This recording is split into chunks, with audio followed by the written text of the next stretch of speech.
ativando o modo avançado de desenvolvimento do cenário, alterando cores do personagem.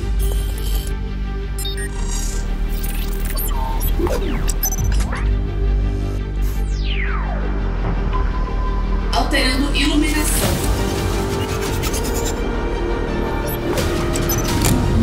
Upgrade de arma. Filho, vai estudar até tarde hoje? Oi, pai. Ainda faltam 20 minutinhos de aula, tá? Ó, eu vou terminar essa etapa de criação do meu jogo e já vou pra cama, tudo bem? Beleza, filho. Tá ficando incrível, hein? É. Arrebenta na tua saga. Valeu.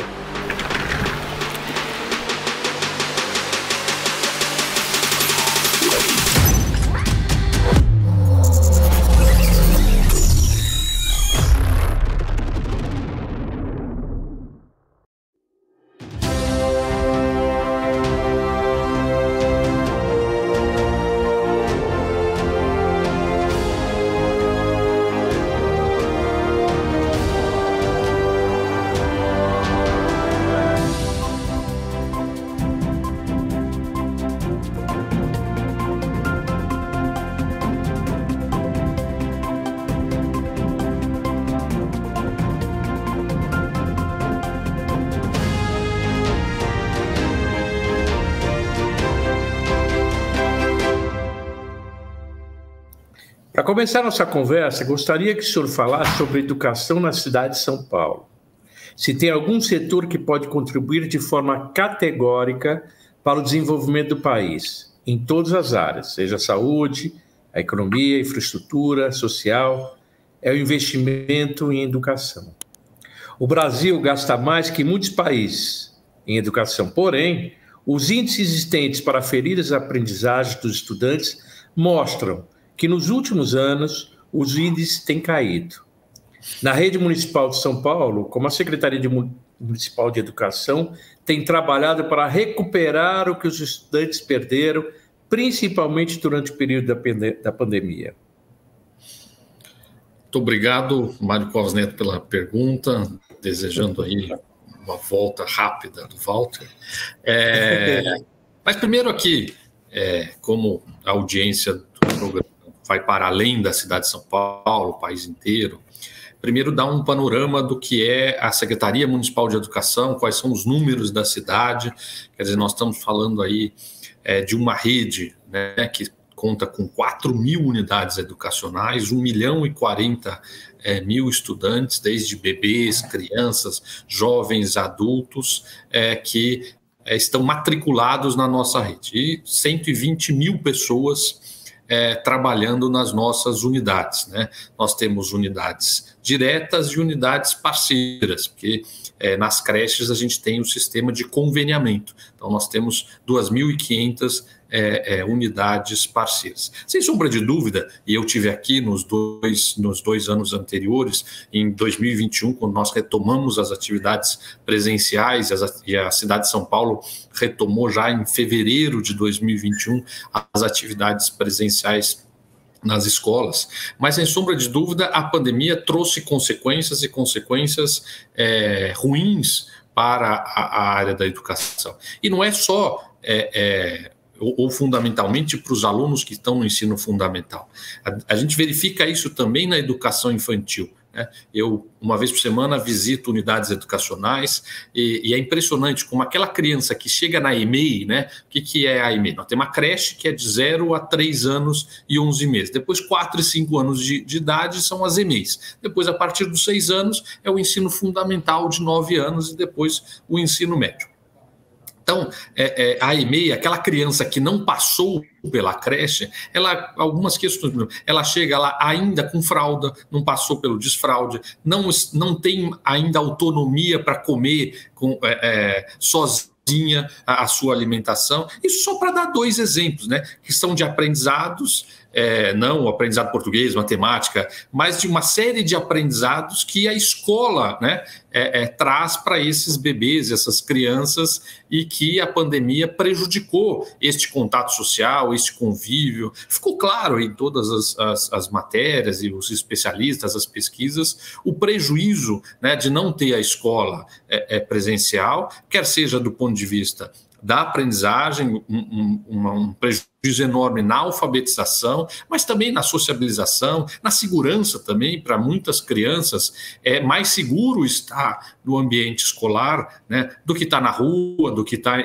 sujeito a outros problemas. E sem sombra de dúvida, agora, o foco de qualquer Secretaria de Educação tem que ser em fortalecimento de aprendizagem e combate à evasão escolar. Esses são dois desafios que não são novos, não foi a pandemia que trouxe esses desafios. Quem acompanha a educação sabe disso. Nós tivemos um momento, primeiro, que foi de garantir o acesso de crianças, o processo de universalização, né? Esse processo se deu no final dos anos 90, com o ministro Paulo Renato, aqui em São Paulo, com o professor Arroso, o governador Mário Covas, o presidente Fernando Henrique, que foi o de garantia de acesso ao ensino fundamental.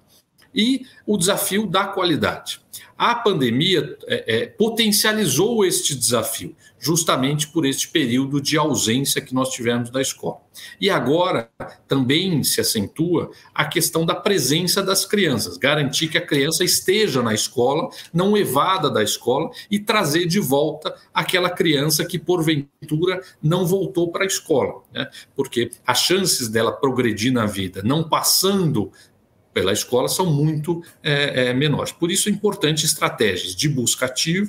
Nesse sentido, nós aderimos à plataforma da Unicef de busca ativa escolar. Também adotamos um programa que é o POT, né, o Programa Operação Trabalho, que é a contratação de mães, justamente para atuar nas comunidades, neste processo de busca ativa. Só lembrando, quando eu estive aqui com vocês em 2021, nós estávamos falando do programa POT, das mães guardiãs, justamente por quê? Porque essa retomada das atividades presenciais trazia novos protocolos, né? Foram os protocolos de saúde que foram elaborados. Distanciamento, medir temperatura, garantir que a fila tivesse esse distanciamento, higienização das mãos. E isso trouxe um conjunto de atividades acrescidas à rotina do dia a dia da escola.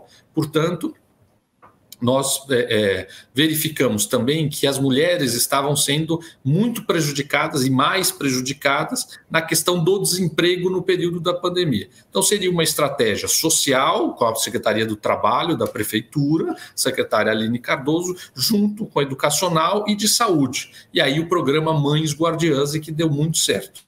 Agora, já felizmente, capital mundial da vacina, São Paulo, já estamos na 4ª dose, agora os acima de 70 anos indo para bivalente e respondendo sempre positivamente a esse processo de vacinação, vem então uma ressignificação do programa POT, com essas mães atuando na busca ativa. E agora nas unidades, desde a creche até o ensino médio e também nas unidades parceiras que eu fiz referência. Então, esse é um pé. O outro, né, é justamente o de fortalecimento das aprendizagens, ou seja, pegar as avaliações, verificar quais são as habilidades e competências que os alunos estão com maior dificuldade e montar programas de recuperação, quer seja com o professor, o PAP, professor de apoio à aprendizagem, para que ele possa fazer as atividades de recuperação no contraturno, de 4 a 10 horas, dependendo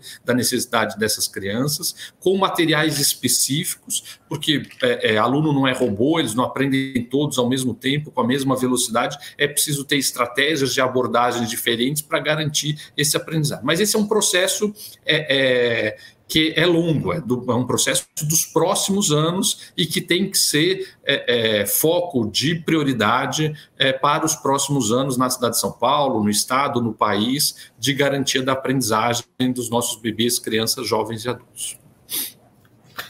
Perfeito. Como você falou de algo que é uma transformação que depende de tempo, a gente vê muito, especialmente nos Estados Unidos, isso. Não sei se na Europa é assim também. Provavelmente depende do país. A gente vê muito alunos que a atividade esportiva acaba sendo um canal de possibilidades, especialmente no ensino superior, né? Mas eu diria que no ensino médio também e tal, e no ensino infantil também pode ser assim, na medida em que você possa dar um incentivo, seja do aluno.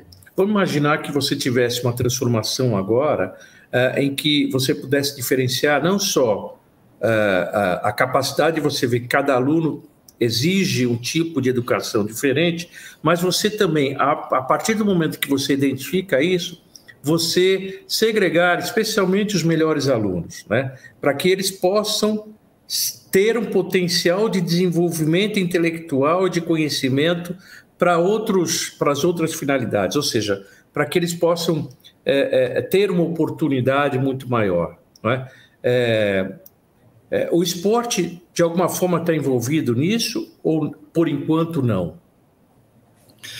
Nós temos o esporte na grade regular, né, das escolas, com atividade de educação física, e temos na cidade de São Paulo 58 unidades de CELS, né, que eles têm piscina, quadra, ou uma outra infraestrutura para atender, e aí faz muita a escola e o CELS se articulam para a promoção de outras atividades que não só a do período regular de aula. Nós trabalhamos também, e aí pensando os esportes de uma maneira mais ampla, incluindo o xadrez, enfim, com as oficinas, através do programa Mais Educação São Paulo ou São Paulo Integral, em que os próprios professores promovem um conjunto de atividades de acordo com a capacidade física que essas escolas tenham, que ele permite aos alunos que ou intensifiquem uma determinada modalidade ou que tenham contato com uma modalidade nova. Isso é o que tem hoje e já está em funcionamento, além das Olimpíadas escolares, dos Jogos Escolares, e nós temos agora o secretário Cacá Viana do Esporte está nos procurando e ele quer fazer um projeto aproveitando as instalações do CEL, que seria de escolas vocacionadas, né? Então, que o aluno tivesse uma dedicação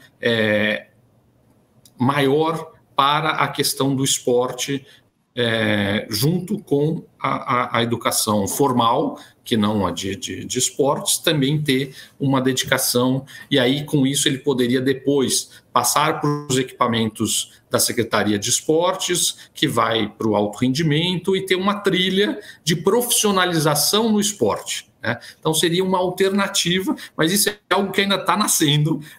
Eles estão formatando lá na Secretaria para nos apresentar. A gente recebe com bons olhos, tem uma experiência feita nessa linha no Rio de Janeiro, na época da secretária Cláudia Costin. Então dei um spoiler aqui de uma novidade que eles querem nos apresentar, estou esperando. Isso é sintonia, né? Você pensou nisso e eu captei a mensagem, Guru. É o seguinte, não, mas é que eu penso assim, você tem hoje uma série de jovens, especialmente jovens mais carentes, de ter uma perspectiva de sucesso profissional e de vida com a possibilidade de ele se profissionalizar numa atividade esportiva, especialmente futebol. Mas não é só o futebol. Hoje em dia você tem alguns esportes, voleibol, alguns esportes que o sujeito consegue ter uma oportunidade, talvez mais... Lógico que ele precisa ter alguma habilidade, ele precisa estar... né? Ele precisa ser reconhecido e ter um desempenho bom, né? Mas ele tem talvez um caminho mais curto para ter um sucesso profissional, vamos dizer assim. A pergunta é o seguinte: independentemente da educação, que é super importante, mesmo para aquele que vai ser um esportista, porque no final das contas ela vale para tudo, mas assim, eu imaginei que pudesse você ter alguma coisa que se reconhecesse que não só aqueles alunos que têm grande capacidade intelectual de desenvolvimento, mas aquele que tem rendimento físico e que possa também ser aproveitado. Então, a educação ela é um estímulo para que ele possa ver que ali é um canal para ele seguir. Talvez seja esse projeto que o secretário Kaká está sugerindo ou não, mas, enfim, eu fico feliz que tenha pelo menos uma ideia sendo colocada nesse sentido, né? Eu, como você já percebeu, toda vez eu tenho que dar um pitaco diferente, então fica aí mais um pitaquinho aí. E aí vou falar para ele que assim que ele terminar o projeto, trazer aqui em primeira mão para você. Se bem que eu legal. Não, mas o spoiler ainda está muito superficial. Mais adiante a gente vai poder ser concreto, né? Legal. Vamos lá. Segunda pergunta aqui. A pandemia mostrou o quanto a escola é importante para a inclusão social, seja na ascensão social, por meio da qualificação profissional, seja pelo acesso à alimentação, por meio da merenda, ou à cultura, por meio de projetos de artes, música, teatro desenvolvidos na rede pública. Mesmo assim, sabemos que os alunos da escola pública não chegam à idade adulta em igualdade de condições com os estudantes que frequentam ou frequentaram o ciclo do ensino fundamental e médio nas redes particulares. Na rede municipal de São Paulo, quais ações a Secretaria Municipal de Saúde tem realizado para ampliar as oportunidades dos bebês, crianças, adolescentes, jovens e adultos, seja para acesso à cultura ou a entrada no mercado de trabalho? Então, eu acho que é importante ressaltar e trazer um dado aqui, que eu não sei se é do conhecimento de todos. Eu falei no início que nós temos 1.040.000 estudantes matriculados na nossa rede. 54% desses estudantes estão no CAD único, pobreza, extrema pobreza. Então, nós temos, embora estamos falando aqui da capital mais rica 54%. do Brasil. 54%. Então, para ver como existe justamente esses dois lados, né, em São Paulo, uma grande vulnerabilidade e também uma grande riqueza na cidade. E vários pontos na cidade sem a oferta de equipamentos culturais, esportivos. O equipamento que tem ali é a escola. E aí, voltando só um pouquinho, a pandemia, né, nos mostrou também a importância da escola do ponto de vista não só de socialização, como eu falei, da aprendizagem, do ponto de vista psicológico, das relações, a manutenção de vínculos, mas também o aspecto nutricional, né? A importância que tem para esses bebês, crianças, jovens, da merenda escolar e desta alimentação na cidade. Não é à toa que durante o período da pandemia e ali nos anos 2020 e 2021, o prefeito Bruno Covas e o prefeito Ricardo Nunes criaram o cartão alimentação para que aquelas crianças que não estavam, as escolas fecharam, né, como nós lembramos disso, e pudessem garantir essa alimentação. Depois disso, houve a retomada da atividade presencial e com a retomada da atividade presencial, a retomada também da alimentação escolar, balanceada, com nutricionistas e este acompanhamento. Mas o que nós verificamos? Que no período de férias, né, como teve um aumento da vulnerabilidade, um aumento da pobreza, há necessidade também de distribuição de cestas básicas. Então, hoje a gente tem distribuído cesta básica, quer seja no período das férias de julho, quer seja no período das férias de dezembro. E, além disso, existem o Recreio nas Férias, que é um programa em que os CELs fazem diversas atividades culturais, esportivas nos CELs, mas também levando as crianças para outros equipamentos, clube, para o SESC, clubes de futebol, museu, teatro, cinema. E tem a lei do vereador Mário Covas Neto, que fala na alimentação nas férias. Então, nós também passamos a ter no recreio nas férias a alimentação escolar. Foi uma demanda do prefeito Ricardo Nunes por conta dessa questão da vulnerabilidade. Começamos esse processo em dezembro, né, aliás, em julho, quando teve o recreio nas férias.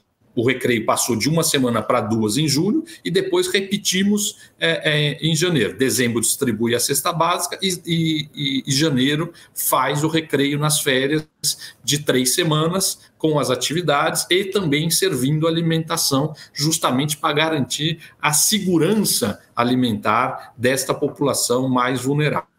E o outro aspecto é justamente o da ampliação dos equipamentos, que são os CELS, né? Foram criados lá na gestão da prefeita Marta Suplicy, o prefeito Bruno Covas fez 12 CELS, entregou até 2020, e agora, nessa nova gestão, o prefeito Ricardo Nunes vai entregar, está no plano de metas, a construção de mais 12 CELS, então nós teremos 70 equipamentos na cidade. Com isso garantindo aí opção de cultura, opção de esporte para essas comunidades que são sempre em regiões mais periféricas da cidade. Além disso, para esses 12 novos, e dialogando aí com o que você perguntou, nós demos uma diretriz que sejam escolas municipais de ensino fundamental.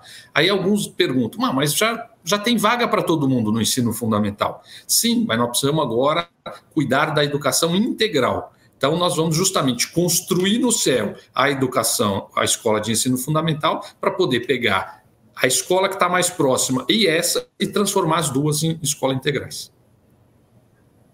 Porque aí tem uma questão só que é o seguinte, a gente tem uma lógica perversa que vai nessa linha também da desigualdade, que assim, você começa a implantar ensino integral por escola que está ociosa. A escola que está ociosa, mesmo na periferia, está nas regiões mais centrais, no centro da Zona Leste e não nas regiões que mais precisam. E os CELS, por diretriz, eles são sempre construídos em regiões mais vulneráveis. Bom, já que nós temos uma meta de fazer 12 CELS, já que eles vão ser em regiões mais vulneráveis, que eles também sirvam para aumentar a expansão do ensino integral para quem mais precisa.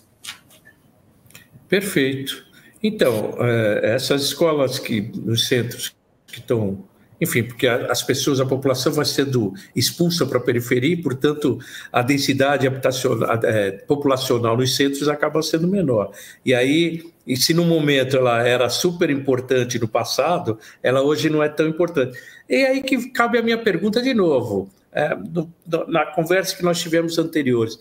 Essas escolas ociosas, elas não poderiam ter hoje uma diretriz um pouco diferente das demais, ou seja, já que ela é ociosa, você dar a oportunidade para que ela seja cobiçada para as pessoas irem para lá, ou seja, você fazendo lá algo em que, num ranking, porque você tem isso, né, secretário? Você sabe exatamente como é que é o desempenho de cada escola no municipal, apesar de ser um universo enorme de escolas, você tem como aferir isso. Você sabe, escolas que conseguem ter no resultado de ensino uma melhor efeito, né, aos alunos do que outras, por várias razões, né? Até mesmo uma das razões pode ser até a própria qualificação do profissional que está ensinando as crianças. Então, reunir essas pessoas, os profissionais que você percebe que tem um quê diferente, e que se possa fazer centros mais voltados exatamente para os rendimentos melhores. Eu insisto nesse ponto, secretário, pelo seguinte, que a época do acolher todos os alunos para a rede pública, essa época, felizmente, já se passou. Então, hoje a gente já está numa outra situação. No entanto, na pergunta, no final da pergunta, quando a gente repara que depois da formação, né, em que a pessoa vai tentar o ensino superior, normalmente você tem uma diferença para pior de quem veio da rede pública do que aquele que veio da rede privada.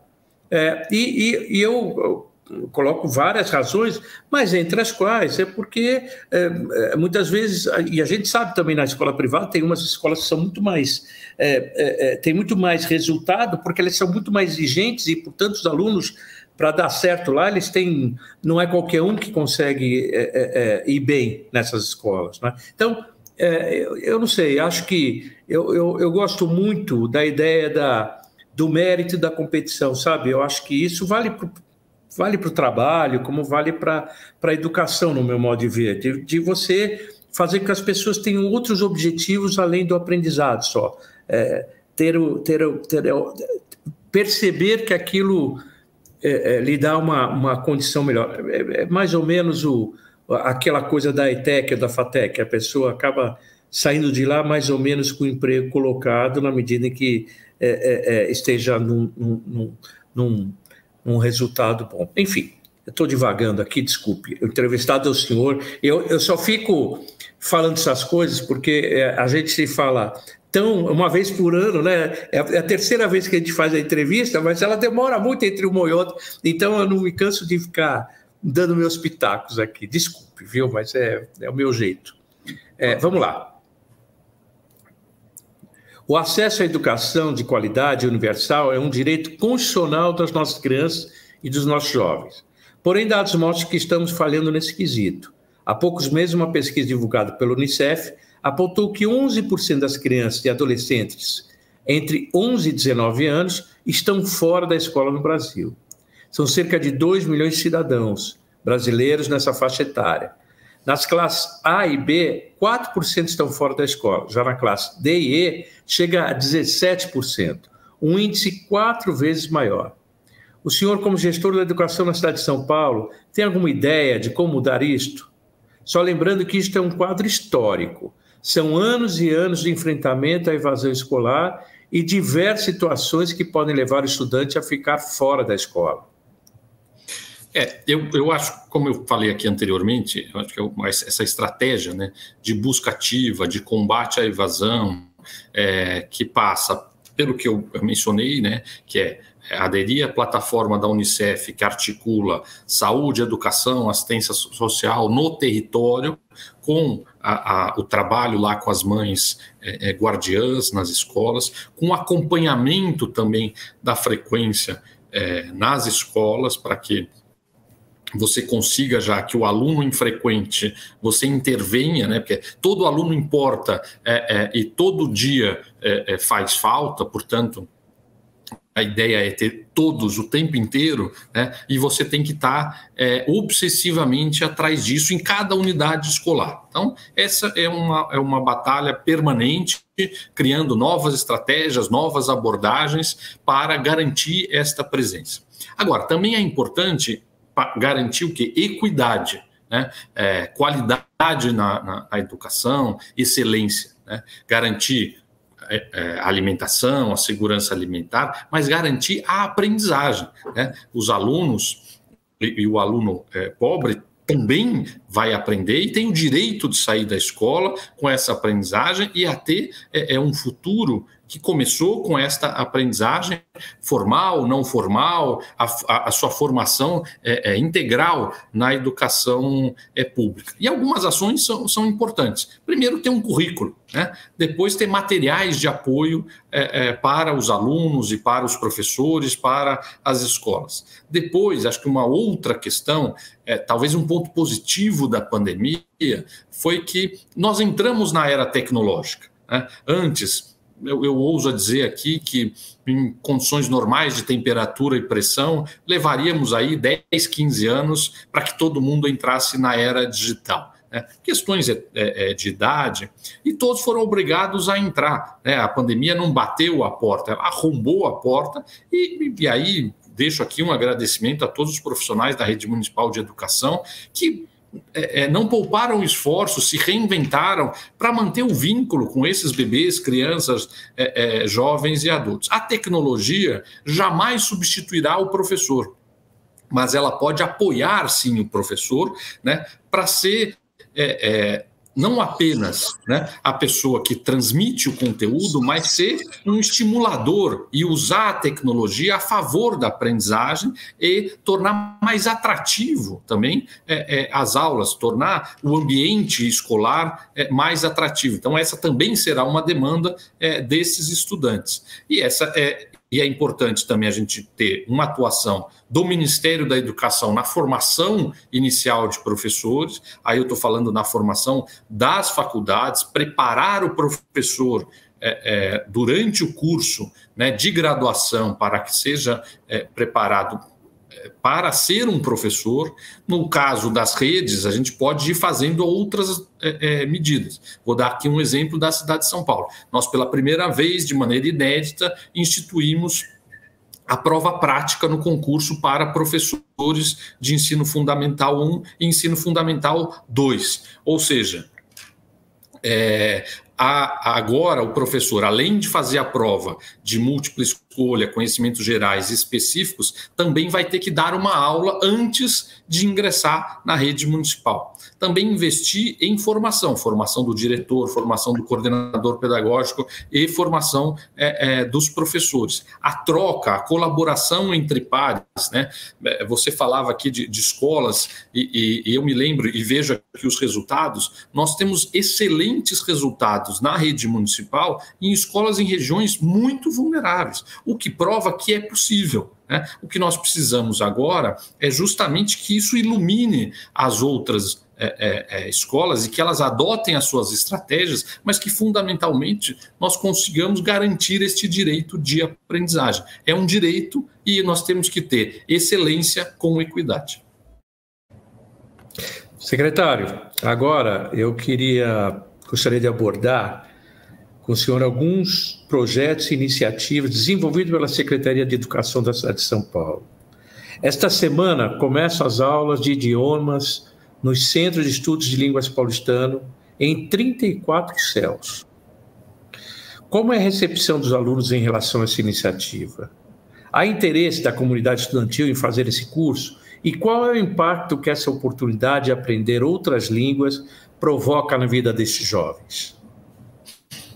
Então, para explicar, né, o CELP, né, que é o Centro de Estudo de Línguas Paulistanos, funciona justamente junto aos CELs. Hoje em 34, como bem você disse, nós vamos expandir para os 58 CELs. Na grade, na matriz curricular já do ensino fundamental, tem a língua, a segunda língua, que é o inglês. Ele pode aprofundar a língua, né, o inglês, no Centro de Estudo de Línguas, como ele pode aprender outras línguas, espanhol, francês, alemão, japonês e italiano. São as línguas que hoje ele pode ter no Centro de Estudos de Língua. E esta é uma oportunidade que amplia os horizontes. Primeiro, cultural, deles aprenderem uma nova cultura, uma nova língua, com isso conseguirem, mesmo pela internet, conseguir acessar novos conteúdos e um novo conhecimento. E também oportuniza para eles uma perspectiva maior de empregabilidade junto ao mercado de trabalho, justamente por ter essa nova língua. Então, além do regular, ele tem também o estudo de línguas complementar, em que ele pode fazer ou aprofundamento, aperfeiçoamento nessa língua, ou fazer uma outra língua no Centro de Línguas Paulistanos, no CELP. Muito bom, excelente, excelente. E a diversidade de línguas é um negócio impressionante, parabéns. A Secretaria também oferece aos estudantes milhares de vagas para estágio remunerado. Como funciona esse projeto? Quem pode participar? Então, nós temos 2 programas de estágio, na verdade 3. Um é o estágio nos órgãos centrais e nas diretorias, que é menor. Agora, nas escolas mesmo, nós temos 2 programas de estágio, que é o Parceiros da Aprendizagem e o Aprender Sem Limites. Um é um programa que apoia a inclusão das pessoas com deficiência. Então, existe a política paulistana de educação inclusiva. Como é que a gente pode traduzir isso? Ela tem que tipos de apoio? Primeiro, nas escolas municipais de educação fundamental, nas EMEFs, as salas de recursos multifuncionais. Então, tem um professor, que é o PAE, professor de apoio educacional especializado, justamente para fazer um atendimento num outro ambiente destes estudantes com deficiência, um atendimento educacional especializado. Aí existem algumas crianças com algumas deficiências que têm dificuldades de locomoção, alimentação ou higiene. Nesses casos, as escolas contam com os AVS, que é Auxiliar de Vida Escolar. E aquelas escolas que têm os alunos matriculados, a cada classe com aluno com deficiência tem o direito a ter um estagiário de pedagogia, de licenciatura, para apoiar o professor no processo de ensino-aprendizagem nestas salas que tenham alunos com deficiência. E aqui aproveitar a audiência para falar para as pessoas, olha, tem vaga, nós temos vaga contratada, um contrato da Secretaria de Gestão com o CIEE, e tem vaga na cidade inteira, a bolsa, o prefeito Ricardo Nunes passou para R$ 1.500 para 30 horas, com ainda o auxílio alimentação e vale transporte que passa de R$ 2.000. Então se inscrevam pelo site do CIEE, porque tem essa oportunidade. E também o outro programa, que apoiando a alfabetização. Então, as classes de primeiro, segundo ano, e agora, por conta da pandemia, também estamos colocando no terceiro ano, tem um estagiário de pedagogia para apoiar o processo de alfabetização das nossas crianças. Tanto um programa quanto o outro, na cidade inteira, tem oportunidade para você estagiar na rede municipal de educação. Muito bem. Vamos lá. E essas comissões de mediação de conflitos? Como é que funciona? Porque a Secretaria estimula a criação dessas comissões. A formação delas é obrigatória? É obrigatória em todas as escolas, precisa ter uma comissão de mediação de conflito, justamente para lidar, nós estamos falando de gente, né? Educação é fundamentalmente gente, professores, servidores e alunos, né? 1.040.000. E o distanciamento também provocou, mas essas comissões já existiam, né? E a mediação, né, é algo salutar, em vez de você ficar transformando em processo, faz apuração preliminar, porque as pessoas brigaram entre si ou porque se desentenderam, e praticar a cidadania, né? Uma ação contra o bullying, uma ação positiva e propositiva, né? E de mediação, de articulação, né? De convívio social entre diferentes, né? De tolerância, né? Algo que andava meio em extinção, né? Mas que a gente precisa praticar isso na escola, e é por isso que é importante que todas as escolas tenham essas comissões de mediação de conflito, que elas atuem nessa mediação de conflito, também a existência do Grêmio, uma instância participativa e atuante, que é fundamental a existência dos grêmios, assim como um programa de imprensa jovem, para aprender sobre toda essa questão de comunicação, combate a fake news. Então, são ações de cidadania e ações fundamentais e estruturantes para essas nossas unidades.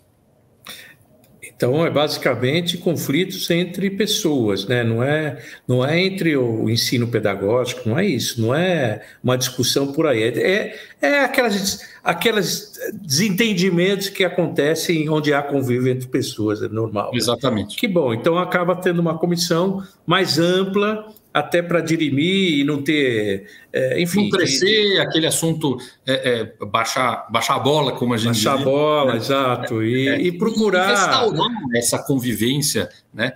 Porque você pode ter a divergência, né? Mas você briga por ideias, né? Você não briga com as pessoas.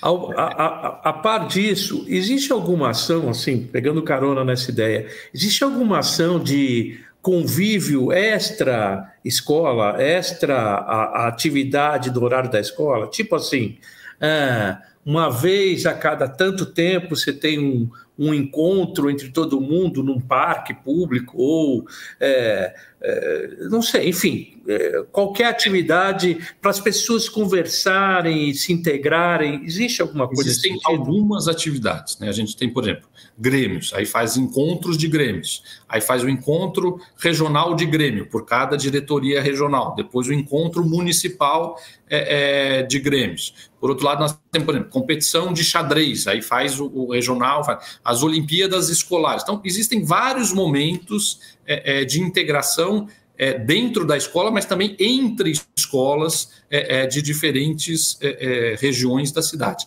E também os passeios em equipamentos culturais, que é a criança sair daquele ambiente, justamente esse olhar integral da criança, ampliar os seus horizontes culturais, tendo essa oportunidade fora da unidade escolar.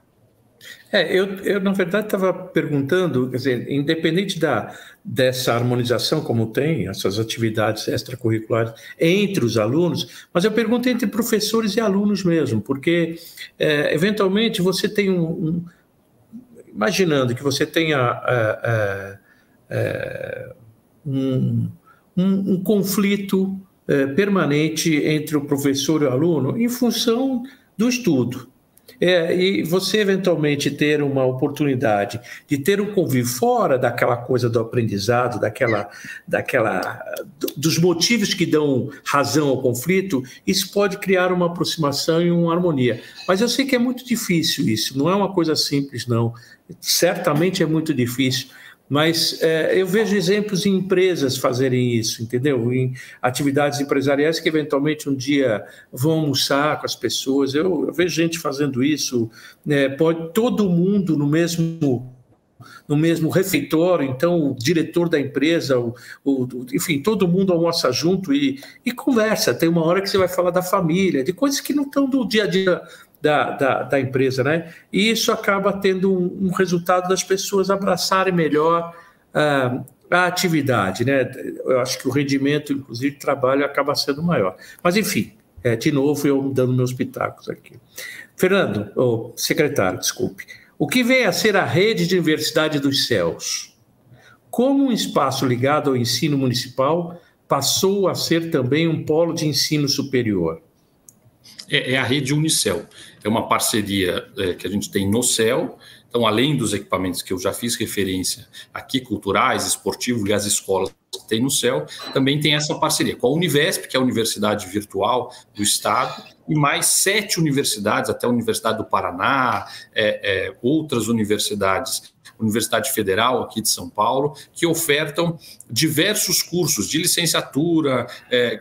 Nós temos hoje, Mário Covas Neto, 17 mil alunos na Unicel. São mais alunos de curso superior do que a Unicamp. Então, que coisa surpreendente. Os números de São Paulo são absurdos. Nossa Eu estive na FAPESP outro dia e o ex-reitor está lá.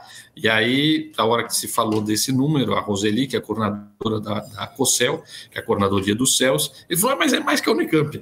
Então, são superlativos os números, e é justamente isso, é formação superior, à distância, com o apoio de unidades presenciais, que são justamente os CELS, e a gente tem lá a sala de aula, o equipamento da secretaria escolar, para fazer todo o processo de matrícula e tal.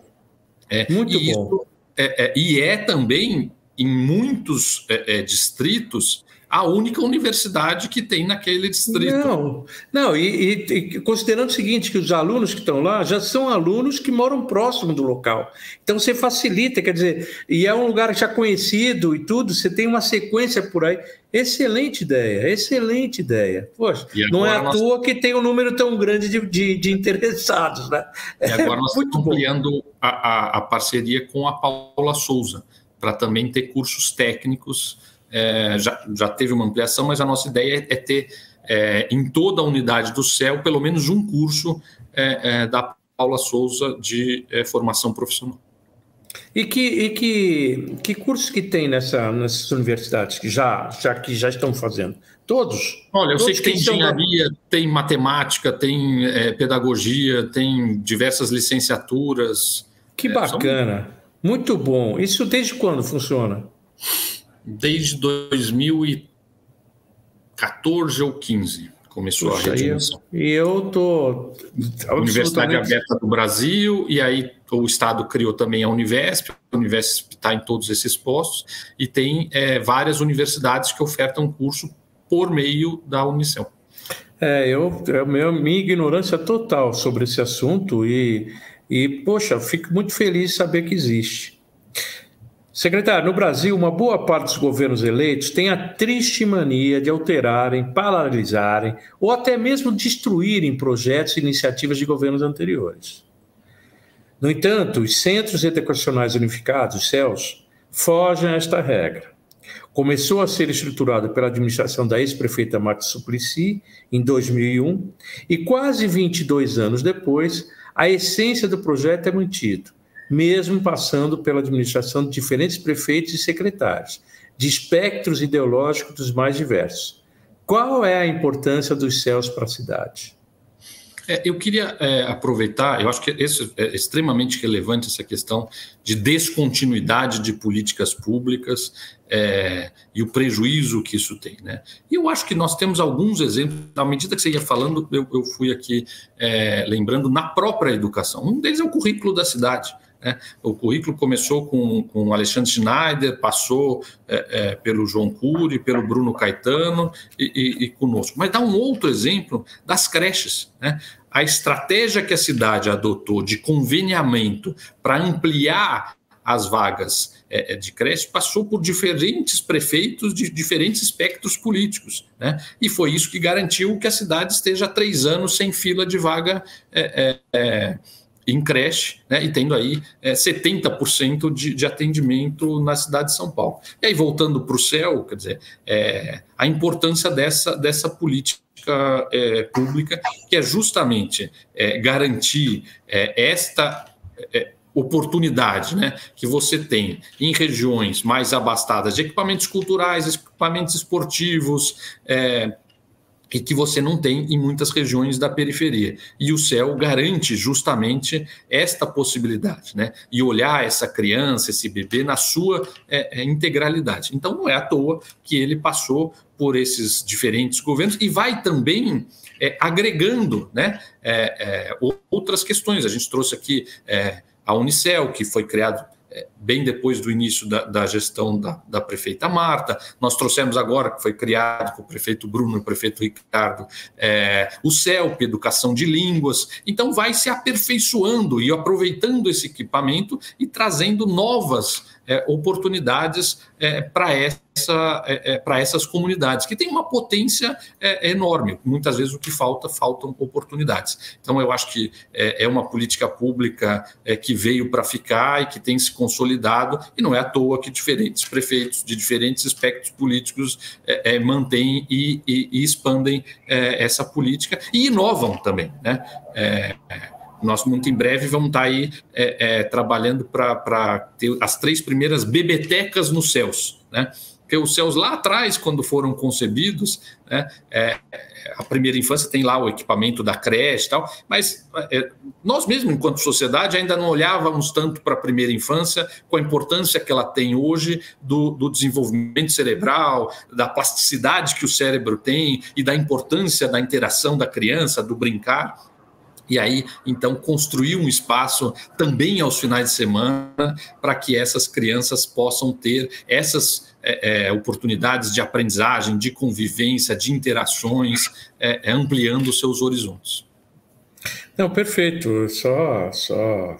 Só lembrando que a inspiração do CEU, salvo engano, é algo que remonta ao Leonel Brizola, quando foi governador no Rio de Janeiro, que criou as primeiras unidades assim de... Ou seja, também é uma forma de você vir... Se a gente voltar lá atrás, né? A Escola Parque, Anísio Teixeira, enfim, tem uma série de Não, pelo menos a descontinuidade dos governos não é só para você minar o que estava ruim, às vezes é para você fazer algo que é bom. Legal, ótimo. Mas vamos voltar ao início da nossa conversa, quando falamos de forma genérica da educação brasileira. Gostaria que o senhor falasse sobre os grandes desafios dos gestores da educação pública nesse tempo de internet, de globalização, de democratização do conhecimento, de novas profissões que surgem. Quais serão os grandes desafios nos próximos anos para o ensino de nossas crianças e jovens? Bom, algumas profissões vão desaparecer, né? E você tem que ir reinventando e conectando, né? Aprender a aprender, né? Porque você vai aprendendo ao longo da sua vida. Então, e também o uso, como eu falei, queria reiterar aqui, o uso de tecnologias, né? Hoje, não é mais possível você dissociar a educação da tecnologia. Nós estamos trabalhando agora nas escolas de educação fundamental, nas EMFs, e aí é mais uma questão de continuidade.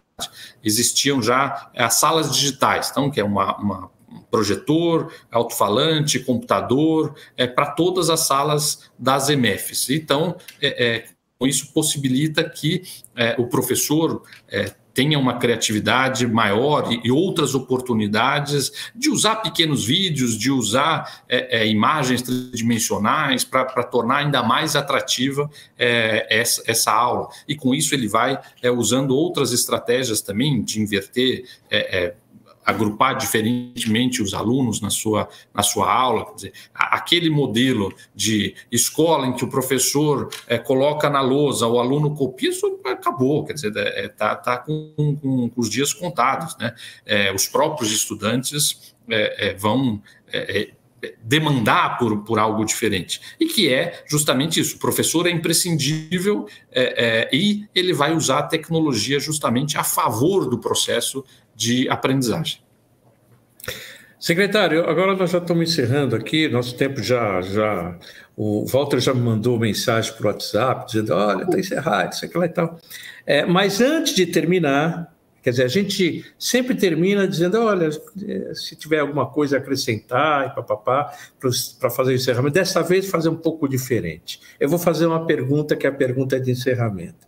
Qual é o legado que o senhor pretende deixar aqui em São Paulo? Não é fácil essa pergunta. Aliás, não é fácil essa resposta. A pergunta é fácil de fazer. Olha, eu acho que a busca obsessiva pela garantia do direito de aprendizagem, com isso, mantermos a fila de creche zerada na cidade, né, garantindo equidade e combatendo o racismo estrutural. Então, melhoria da qualidade, garantia que as nossas crianças tenham a oferta de vaga em creche, e inclusão e combate ao racismo estrutural. Muito bem, são 4 coisas que ele falou, todas muito rápidas de falar, mas intensa de trabalho, todas as 4, com uma grande todas são de muita gestão, né? Muito trabalho, muita gestão. Muito trabalho, não é uma coisa assim, é fácil de falar, mas para realizar tudo isso não é mole. Secretário, muito obrigado. Muito obrigado de novo pela tua entrevista. Dessa vez eu consegui ser disciplinado, consegui fazer todas as perguntas para você. Muito bem. Walter, você me deixou uma tarefa que agora eu vi como você se atrapalha comigo. Ok. Obrigado, Fernando. Obrigado. Muito obrigado, secretário. Foi um prazer. Até o ano que vem. Até o ano que vem. Tchau, pessoal. Obrigado por terem acompanhado a gente aqui. É um prazer. Semana que vem estaremos juntos outra vez. Tchau, tchau.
1, 2, 3.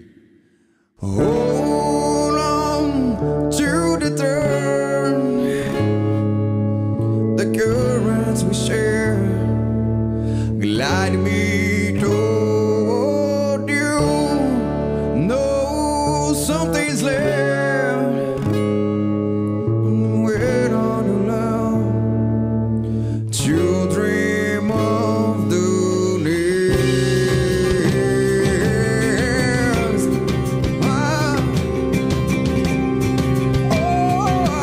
The next time we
every song you said.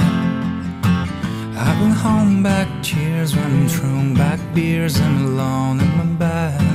You know why I'm afraid of change. I guess that's why we stay the same. So tell me to leave, I'll pack my bags, get on the road. Find someone that loves you better than I do, darling, I know. 'Cause you remind me every day I'm not enough, but I still stay. Feels like a lifetime, just try to get by while I die inside. I don't know nothing's wrong, loving you, being one, but I can't move on. You know I'm afraid of change. Guess that's why we stay the same. So tell me to leave, I'll pack my bags, get on the road. Find someone that loves you better than I do, darling, I know. 'Cause you remind me every day I'm not enough, but I still stay. If you want me to leave, then tell me to leave, and baby, I'll go.